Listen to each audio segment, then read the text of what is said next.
এই দেখো এরা কলা কাটছে, আমরা দেখছি দাঁড়িয়ে দাঁড়িয়ে। আমাদের বাড়ি বড় ঠাকুরের পুজো হবে, সেই জন্য আমরা এই যে 2 খান কলা কিনে এনেছি।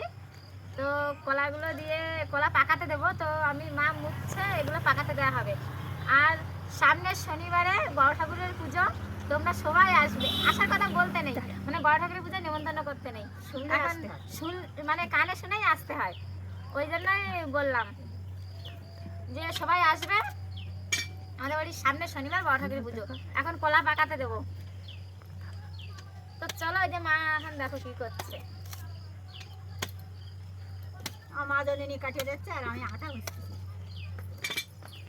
আটাটা বসলি ওষুধ দেওয়া যাচ্ছে না। ধরো। তো তোমরা টাইম মতো চলে এসো। দর্শক দেখো, পিছনে দর্শকগুলো দেখাও।